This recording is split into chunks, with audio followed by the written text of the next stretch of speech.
Hi everyone, नमस्ते। कैसे हैं आप? आज हम एक बहुत ही दिलचस्प किताब पर गहराई से बात करने वाले हैं। हाँ। किताब का नाम है Ikigai, the Japanese secret to a long and happy life. और इसके लेखक हैं हेक्टर गार्सिया और फ्रांसिस्क मिरालेस। बिल्कुल। ये किताब दुनिया भर में इतनी मशहूर हुई है और वजह भी साफ है। ये हमें सिखाती है कि एक लंबा, खुशहाल और जिसे कहते हैं ना एक मकसद से भरा जीवन कैसे जिया जाए। सही कहा। और आज हम इस किताब के एक बहुत ही खास हिस्से पर ध्यान देंगे, अध्याय 6। चैप्टर 6। हाँ, जिसका शीर्षक है जापान के शतायु लोगों से सीख। इस चैप्टर में लेखक हमें सिर्फ जानकारी नहीं देते, बल्कि जापान के ओकिनावा द्वीप के एक गांव उगिमी की यात्रा पर ले जाते हैं। अच्छा। और ये कोई आम गांव नहीं है। इसे दीर्घायु का गांव या विलेज ऑफ लॉन्गिट्यूडी कहा जाता है। अरे वाह! क्योंकि यहाँ दुनिया में सबसे ज्यादा 100 साल से ज्यादा उम्र के लोग रहते हैं। तो फिर देर किस बात की? चलते हैं जापान के इस विलेज ऑफ लॉन्जिविटी में और जानते हैं कि आखिर उनकी लंबी और खुशहाल जिंदगी के राज क्या हैं। शायद हम भी कुछ अपना सकें। बिल्कुल। तो लेखक जब उगिमी पहुंचते हैं तो उन्हें एक बड़ा अजीब सा माहौल महसूस होता है। कैसा? वहाँ लोग बहुत व्यस्त हैं। कोई बगीचे में है, कोई कुछ बुन रहा है, कोई बच्चों के साथ खेल रहा है। हर कोई किसी न किसी काम में लगा है। लेकिन उस व्यस्तता में कोई हड़बड़ी या तनाव नहीं है। एग्जैक्टली, वही मैं कहने वाली थी। एक अजीब सी शांति है। ऐसा लगता है जैसे हर कोई अपने काम में पूरी तरह डूबा हुआ है, जिसे फ्लो स्टेट भी कहते हैं। ये बहुत जरूरी बात है। हम अक्सर व्यस्तता को तनाव से जोड़ते हैं। हाँ, हमेशा। लेकिन ओगिमी के लोग दिखाते हैं कि आप सक्रिय रहते हुए भी शांत रह सकते हैं। और इसका राज है सिंगल टास्किंग, एक समय पर एक ही काम करना। बिल्कुल। वे जो भी करते हैं उस पर अपना पूरा ध्यान लगाते हैं। इसकी वजह से उन्हें उस काम में बोझ नहीं बल्कि खुशी मिलती है।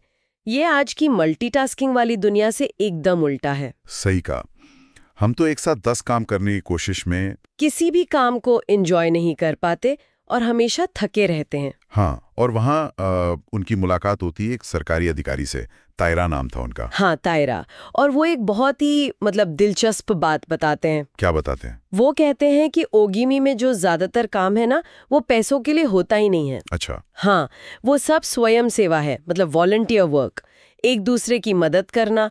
और इसी से उन्हें महसूस होता है कि वो समुदाय का एक जरूरी हिस्सा है। उनकी कोई कीमत है। हाँ, और यही भावना उन्हें एक मकसद देती है जो उनके इकिगाई का एक बहुत बड़ा हिस्सा है। उसे कहीं ज्यादा गहरा है ना? बिल्कुल सही पकड़ा। मुआई सिर्फ एक सोशल क्लब नहीं है, ये एक सामाजिक आर्थिक सुरक्षा कवच है। सामाजिक आर्थिक मतलब ये एक ऐसा अनौपचारिक समूह है जहां लोग सिर्फ गपशप करने या चाय पीने के लिए नहीं मिलते। हर सदस्य नियमित रूप से एक तय राशि का योगदान करता है। अच्छा, एक तरह की कमेटी जैसा। हाँ, कह सकते हैं। और ये पैसा एक कॉमन फंड में जमा होता है। अब अगर किसी सदस्य को कोई जरूरत पड़ती है, चाहे बच्चे की पढ़ाई हो, कोई मेडिकल इमरजेंसी हो या घर की मरम्मत, बिल्कुल, तो वो उस फंड का इस्तेमाल कर सकता है। अरे वाह! तो ये एक तरह का कम्युनिटी द्वारा चलाया जाने वाला इंश्योरेंस और सपोर्ट सिस्टम है जो पूरी तरह भरोसे पर आधारित है। एग्जैक्टली। ये सिर्फ भावनात्मक सहारा नहीं है, ये एक व्यावहारिक और ठोस समर्थन है। और ये जानते हुए कि मुश्किल समय में आपके दोस्त आपकी आर्थिक मदद भी करेंगे, ये जिंदगी के सबसे बड़े तनाव को, पैसे की चिंता को काफी कम कर देता है। सही बात है। मुआई तो सामाजिक और आर्थिक जुड़ाव की बात करता है, लेकिन किताब में एक और आध्यात्मिक कॉन्सेप्ट है, माबुई। जी। ये क्या चीज है? माबुई हर इंसान का सार है, उसकी जीवन शक्ति। ओकिनावा के लोग मानते हैं कि ये अमर है। अमर? हाँ, और दिलचस्प बात ये है कि वो मानते हैं कि किसी बड़े सदमे या दुख से ये माबुई शरीर से अलग हो सकती है। ये तो आज के ट्रॉमा के कॉन्सेप्ट से बहुत मिलता जुलता है ना? ये एक बेहतरीन कनेक्शन है। जिसे वे माबुई का खो जाना कहते हैं, उसे आधुनिक मनोविज्ञान डिसोसिएशन कह सकता है। एक ऐसी मानसिक अवस्था जहां इंसान ट्रॉमा की वजह से खुद से या अपनी भावनाओं से कटा हुआ महसूस करता है। तो इसका इलाज कैसे करते हैं वो? वे खास अनुष्ठान और समारोह करते हैं ताकि उस खोई हुई माबुई को शरीर में वापस लाया जा सके। ये प्रक्रिया उस व्यक्ति को ये महसूस कराती है कि उसका दर्द समझा जा रहा है और पूरा समुदाय उसे ठीक करने में मदद कर रहा है। यह बात है। तो एक तरफ मुआई है जो सामाजिक सुरक्षा देता है और दूसरी तरफ माबुई का कॉन्सेप्ट है जो आध्यात्मिक और भावनात्मक सुरक्षा देता है। और इसी मजबूत नींव पर उनकी लंबी उम्र की इमारत खड़ी है। इसी मानसिकता को दिखाते हुए गांव में एक पत्थर पर एक घोषणा पत्र भी लिखा है। उसकी लाइनें तो मतलब बहुत शक्तिशाली हैं। हाँ, पढ़िए जरा। पहली लाइन है, 80 की उम्र में मैं अभी भी एक बच्चा हूँ। जब मैं 90 का होकर तुमसे मिलने आऊं तो मुझे 100 का होने तक इंतजार करने के लिए भेज देना। क्या बात है। और सबसे जरूरी लाइन, हम जितने बूढ़े होते हैं उतने ही मजबूत होते हैं। उम्र बढ़ने पर हमें अपने बच्चों पर बहुत ज्यादा निर्भर नहीं रहना चाहिए। बिल्कुल, ये सिर्फ एक अच्छी लगने वाली कहावत नहीं है। हमारे समाज में बुढ़ापे को अक्सर कमजोरी और निर्भरता से जोड़ा जाता है। हाँ, लेकिन ये घोषणा पत्र कहता है कि उम्र अनुभव और मजबूती लाती है। ये लोगों को हमेशा सक्रिय और स्वतंत्र रहने के लिए प्रेरित करता है। ये देखने के बाद लेखक ये समझना चाहते थे कि व्यक्तिगत स्तर पर ये लोग कैसे जीते हैं। उन्होंने 100 से ज्यादा लोगों से बात की। 100 से ज्यादा? हाँ, और कमाल की बात यह है कि कुछ बातें बार बार सामने आईं। चलो उन 5 राजों पर अब गहराई से बात करते हैं। सबसे पहला और शायद सबसे मुश्किल राज है, चिंता न करें। सुनने में बहुत आसान लगता है ना? पर इसके पीछे गहरा विज्ञान है।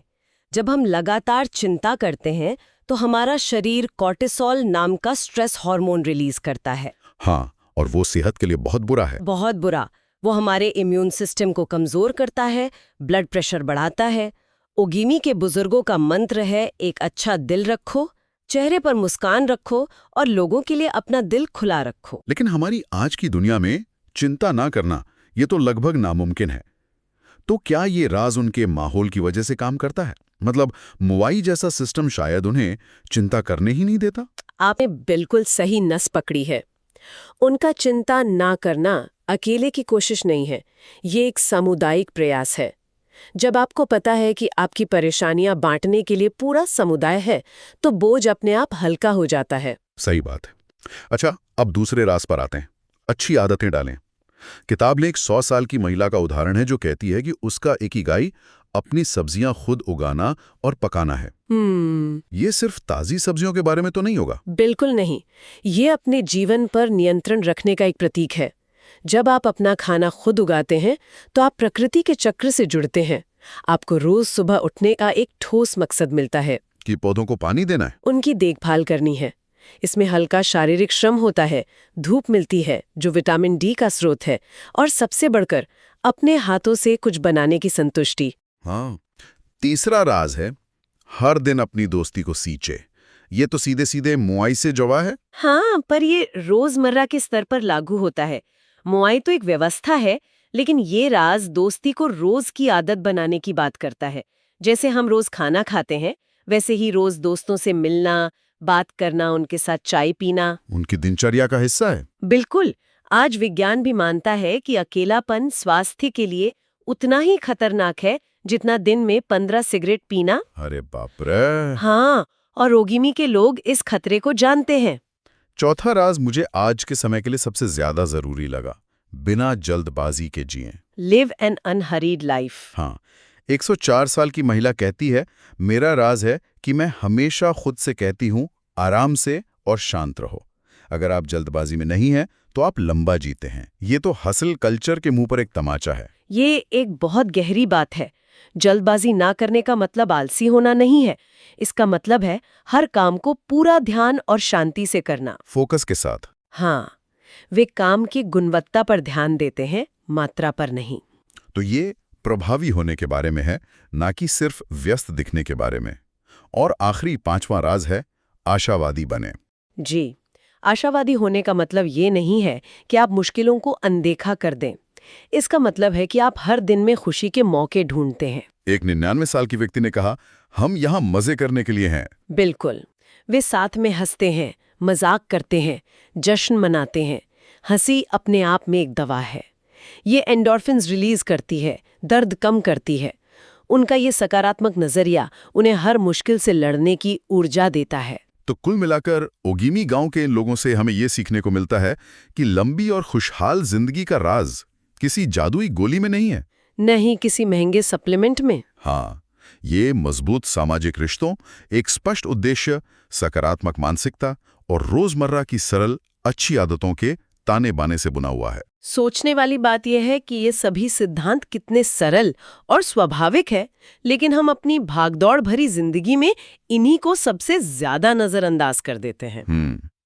हम खुशी को भविष्य के किसी बड़े लक्ष्य से जोड़ देते हैं। हाँ, कि जब प्रमोशन मिलेगा, जब बड़ा घर खरीदेंगे, तब खुश होंगे।